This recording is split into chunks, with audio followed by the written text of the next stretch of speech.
Hello hi welcome नमस्ते, मेरा नाम ऋतिक और आज हम फिर से बात करने वाले हैं एक और इंटरेस्टिंग कंसेप्ट के ऊपर। तो ये वीडियो सेमेस्टर 6 के उन बच्चों के लिए मोस्ट इंपोर्टेंट होने वाली है जिनके पास सब्जेक्ट है इंडियन ग्रोथ एंड डेवलपमेंट। तो चलिए शुरू करते हैं आज की वीडियो और आज हम बात करेंगे लेसन नंबर 2 के एक और इंपॉर्टेंट कंसेप्ट के ऊपर, यानी कि 1991 के पॉलिसी एलपीजी के बारे में। तो चलो शुरू करते हैं आज की वीडियो को। इस कंप्लीट सीरीज के नोट्स ऑलरेडी बन चुके हैं। जिन बच्चों को नोट्स परचेज करने हैं वो इस नंबर पे जाए 9667836336 यहाँ पे व्हाट्सएप करके नोट्स भी ले सकते हैं। अब हम चालू करते हैं आज का कंसेप्ट।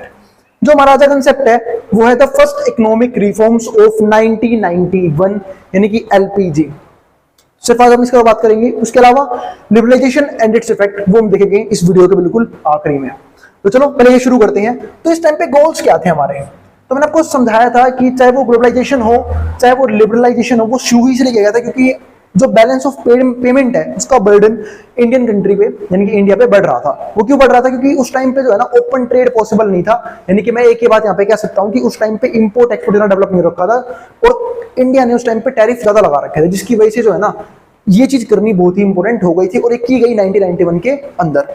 अब यहाँ पे अगर हम देखें तो early 1990s marked a crucial movement in economic history. तो ये जो हमारा है ना काफी इकोनॉमिक हिस्ट्री में काफी क्रूशियल मूवमेंट था of India with the introduction of reforms aimed at liberalising the economy. यहाँ पे हम इकोनॉमी को लिबरलाइज कर रहे थे, यानी कि ट्रेड ओपन कर रहे थे फॉरेन मार्केट के साथ, जहां से इंडिया को पता था कि डोमेस्टिक कंपनीज को हार्म हो सकता है, कंपटीशन बढ़ सकता है, इनोवेटिव आइडियाज हो या फिर जो फॉरेन टेक्नोलॉजी है वो इंडिया को हार्म कर सकती है। लेकिन फिर भी ये चीज की गई थी क्योंकि हमें यहाँ पे अपना बीओडी यानी बैलेंस ऑफ पेमेंट बीओपी वो मेंटेन करना था।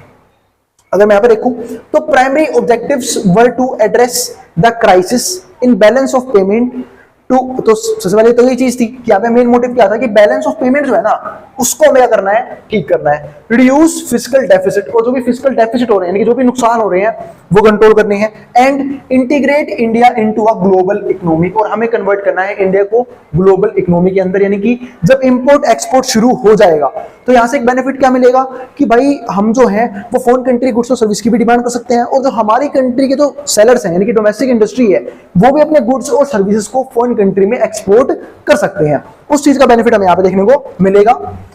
These reforms aimed to transition India from a state-controlled economy to a market-driven economy, market-driven one। यानी कि मैं कह सकता हूँ कि यहाँ पे जो मेन एम था कि इंडिया को कन्वर्ट करना हमें स्टेट कंट्रोल का मतलब यहाँ पे किससे है, गवर्नमेंट के कंट्रोल से, यानी कि गवर्नमेंट के कंट्रोल से फ्री करना है और कन्वर्ट करना है एक फ्री मार्केट इकोनॉमी में, जहां पे सारे के सारे फैसले वो कौन लेगा, डिमांड एंड सप्लाई, यानी कि मार्केट फोर्सेस जो है वो डिटरमाइन करेंगे कितने गुड्स सेल होने चाहिए और क्या उसकी डिमांड रहेगी इकोनॉमी के अंदर। तो ये चीज थी यहाँ पे। तो ये तो हमने समझा कि गोल क्या थे 1991 में एलपीजी पॉलिसी लेके आने के। अब दूसरा पॉइंट क्या आता है इसका, कॉन्स्ट्रेंट्स का मतलब यहाँ पे क्या है। इन 1991 India face an acute balance of payment. तो 1991 में क्या देखा कि जो हमारा जो बैलेंस ऑफ पेमेंट है वो बहुत कम है और हमें यहाँ पे क्या देखना पड़ रहा है, क्राइसिस देखना पड़ रहा है इस चीज की वजह से। With foreign exchange reserve sufficient to cover 2 weeks of import, मतलब हमारे पास सिर्फ इतना ही रिजर्व मौजूद था जो सिर्फ और सिर्फ 2 वीक्स के इंपोर्ट को ही कवर कर सकता था। तो इस चीज की कमी की वजह से ही लिबरलाइजेशन करना क्या हो गया था, बहुत जरूरी हो गया था उस टाइम पीरियड पे। इसके बाद हमारे पास क्या आता है, इंस्टीट्यूशंस। अब कौन कौन से इंस्टीट्यूशंस है यहाँ पे, तो institutions that facilitated the reform process like ministry of finance. तो यहाँ पे कौन कौन से इंस्टीट्यूशन जो ये काम कर रहे हैं, एक तो मिनिस्ट्री ऑफ फाइनेंस ये काम कर रहा है, इसके अलावा आरबीआई सबको पता है, reserve bank of India, and IMF यानी कि इंटरनेशनल मॉनेटरी फंड जिसको हम वर्ल्ड बैंक भी बोलते चलते हैं।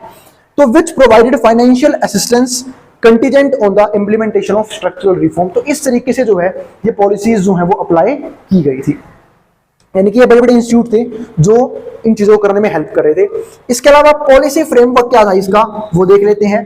तो included the deregulation of industries, ठीक है, कि भाई जो रेगुलेशन चल रही है इंडस्ट्रीज के ऊपर, यानी कि जो गवर्नमेंट का कंट्रोल है इंडस्ट्रीज के ऊपर कि कौन कौन से गुड्स प्रोड्यूस करने चाहिए, किस किस तरह की सर्विसेज देनी चाहिए, या फिर अगर मैं बात करूं यहाँ पे लाइसेंस प्रोवाइड करना, वो सब चीजें जो है ना वो यहाँ पे डीरेगुलेट की गई। तो deregulation of industries, devaluation of rupees की वैल्यू को जो है वापस से ठीक किया जाने लगा, या फिर रिडक्शन ऑफ इंपोर्ट टैरिफ। अब जो है वो कम कर दिया इंपोर्ट टैरिफ। देखो टैरिफ से होता क्या, पहले मैं आपको ये बात क्लियर कर देता हूँ।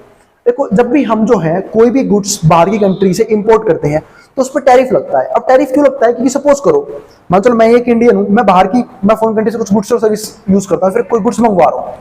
अब होगा क्या, मैं डोमेस्टिक कंपनी की प्रोडक्ट को डिमांड ना करके फॉरेन कंट्री से गुड्स मंगवा रहा हूं। अब इस चक्कर में होगा क्या, जो हमारी डोमेस्टिक बिजनेस है वो जो गुड्स बनवाएंगे वो तो अनसोल्ड रह जाएंगे, वो बिकेंगे ही नहीं हमारी कंट्री के अंदर। तो इसी चीज की वजह से गवर्नमेंट ने क्या किया कि भाई हम जो है वो फॉरेन कंट्री के गुड्स और सर्विसेज की डिमांड कम कर पाए, उन पर टैरिफ लगा दिया कि भाई अगर आप फॉरेन गुड्स खरीदोगे तो आपको महंगे में मिलेंगे। तो जिसकी वजह से थोड़ा सा कंपटीशन क्या हो जाता है, कम हो जाता है डोमेस्टिक इंडस्ट्री का एक फॉरेन इंडस्ट्रीज के साथ। तो वही सेम चीज यहाँ पे की, जो टैरिफ का रेट था वो कम कर दिया, सिर्फ इसलिए कम कर दिया ताकि जो इंपोर्ट है वो पॉसिबल हो सके। And disinvestment of public sector enterprises, जैसे अच्छा आप देख भी रहे होगे कि यूएसए जो है वो टैरिफ लगा रहा है बाई कंट्री के ऊपर। क्यों? क्योंकि जो यूएसए है वो, जैसे कि हम सुन भी रहे हैं कि यूएसए और चाइना में क्या कर रहा है, टैरिफ वॉर चल रहा है कि कौन कितना टैरिफ लगाएगा। तो ये सब क्या है, क्योंकि यूएसए जो है वो भी जो है अब तक टैरिफ फ्री कर रखा था सारी कंट्री, अब लगाना शुरू कर दिया, तो इसे लग रहा था कि जो बाई कंट्रीज है वो उन्हें हार्म करने की कोशिश कर रही है। तो वही सेम चीज यहाँ पे है। तो यहाँ पे जो टैरिफ है वो कम किया गया इंडियन गवर्नमेंट के जरिए, ताकि इंपोर्ट जो है वो पॉसिबल हो, यानी कि जो हमारी डोमेस्टिक इंडस्ट्रीज है वो जो है वो फॉरेन कंट्रीज की चीजों को यहाँ पे कर सकते हैं, खरीद सकते हैं। यही नहीं, डोमेस्टिक कंज्यूमर्स भी फॉरेन कंट्री के गुड्स की और सर्विस की डिमांड कर सकते हैं। अब अगला पॉइंट यहाँ पे क्या आता है, the new industrial policy of 1991 abolished, जो हमारा नया इंडस्ट्रियल पॉलिसी थी 1951 की, वो यहाँ पे खत्म कर दी। एबॉलिश द लाइसेंस, हटा दिया। Granting private enterprises greater freedom to operate, अब यहाँ पे हमने प्राइवेट एंटरप्राइजेस को या फिर कह सकता हूँ प्राइवेट सेक्टर को ज्यादा फ्रीडम दे दी अपने तरीके से काम करने की, क्योंकि अब तक फुल्ली गवर्नमेंट का कंट्रोल होता था, अब धीरे धीरे गवर्नमेंट का कंट्रोल जो है वो कम कर दिया गवर्नमेंट ने, कि वो अपने तरीके से आप डिसीजंस ले सकते हो। इसके बाद आउटकम्स क्या हुए इसके वो डिस्कस कर लेते हैं। तो इसे हमने देख लिया कि भाई पॉलिसी थी क्या, ठीक है, क्यों लगाई गई, ठीक है, कौन कौन से इंस्टीट्यूट ने हेल्प करी, किस तरीके से अप्लाई हुई, अब आउटकम्स क्या रहे उसके। तो these economic reforms categorised a period of rapid economic growth. अब हमें क्या देखने को मिला, यहाँ पे एक रैपिड इकोनॉमिक ग्रोथ देखने को मिला। ऐसा क्यों हुआ वो समझते हैं। देखो यहाँ पे दोनों को बेनिफिट था, प्रोड्यूसर्स को भी, कंज्यूमर को भी। जो अच्छे प्रोड्यूसर्स थे, यानी कि जो अच्छी इंडस्ट्रीज थी वो उसके अंदर प्रोडक्शन कर रहे थे, वो अपने गुड्स और सर्विस को फॉरेन कंट्री के अंदर भी सेल कर सकते थे। और कंज्यूमर कैसे बेनिफिट मिला, अब वो जो है वो फॉरेन गुड्स और फॉरेन सर्विस की डिमांड कर सकते हैं, जिसकी वजह से क्या होगा, डोमेस्टिक इंडस्ट्री के लिए कंपटीशन बढ़ेगा। जब तक वो उस लेवल का प्रोडक्ट नहीं बनाएंगे जो फॉरेन कंट्री वाले सेम प्राइस पे अवेलेबल करवा रहे हैं, तब तक उनके प्रोडक्ट की डिमांड नहीं होगी। तो इस तरीके से जो है कंज्यूमर्स को कंपटीशन की वजह से अच्छे गुड्स और अच्छी सर्विसेज चीप रेट में अवेलेबल हो जाती थी। तो वो चीज थी यहाँ पे।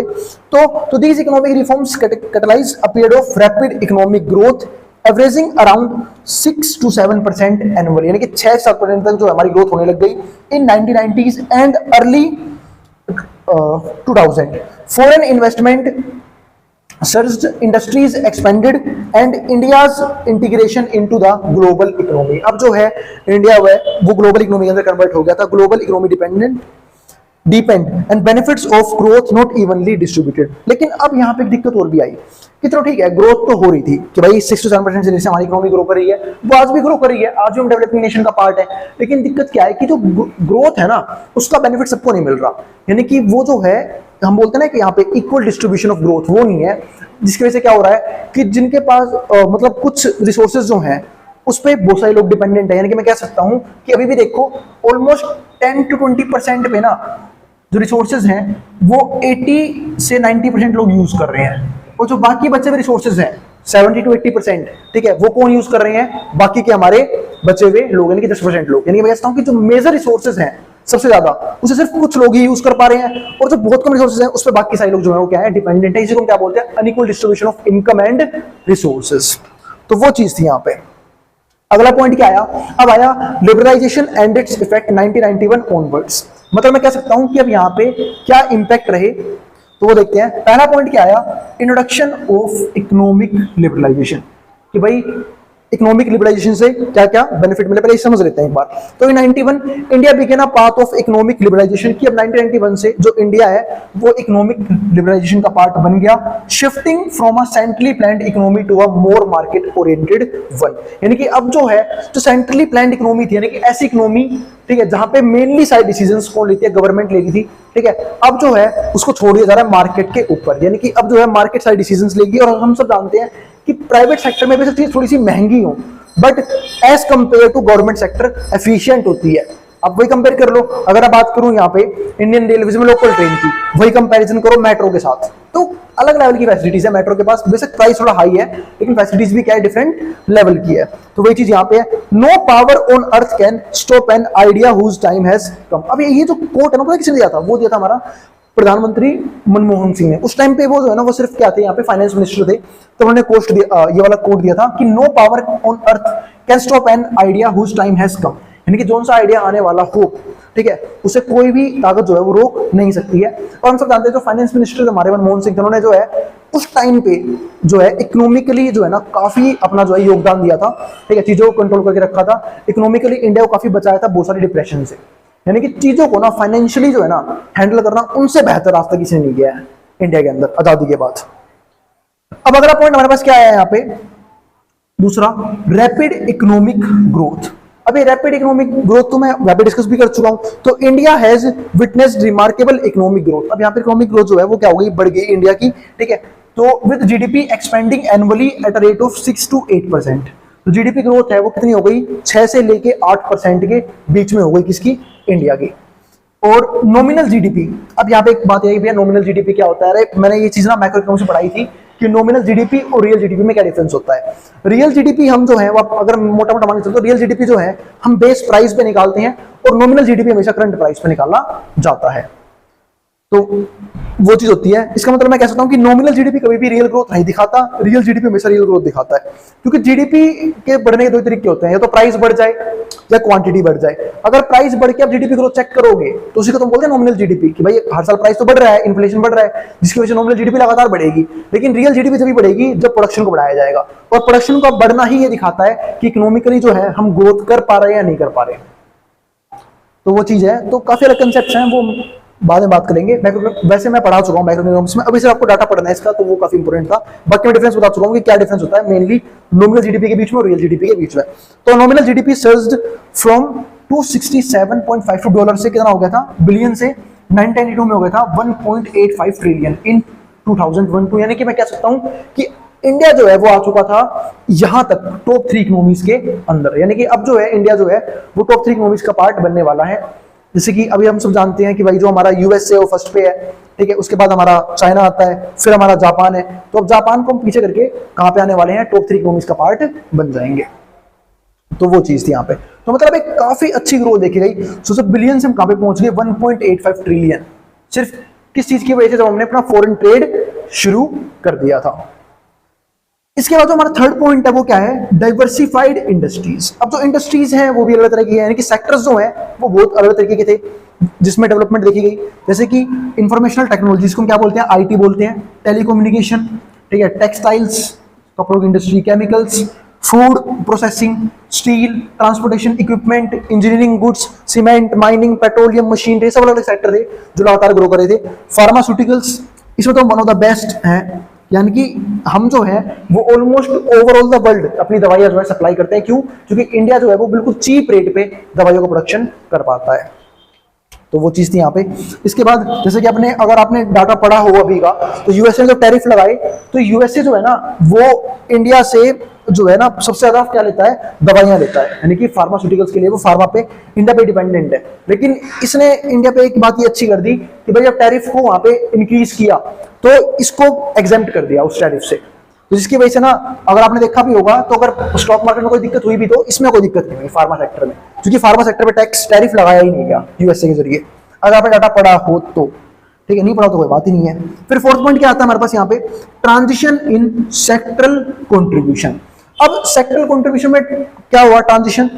जैसे हम सब जानते हैं कि आजादी के टाइम पे जो हमारा मेन था, एक ही सेक्टर बिल्कुल जो है ग्रोथ कर रहा था, प्राइमरी सेक्टर, यानी कि एग्रीकल्चर। लेकिन अब क्या हुआ, एग्रीकल्चर के साथ साथ सबसे ज्यादा जो डेवलप हुआ सेक्टर वो हमारा कौन सा, सर्विस सेक्टर। यानी कि मैं कह सकता हूं ये एक ऐसा टाइम पीरियड था 1991 के आसपास का, ठीक है, जहां पे 59% जो है ना लोग कहां पे डिपेंडेंट हो गए, सर्विस सेक्टर पे डिपेंडेंट हो गए।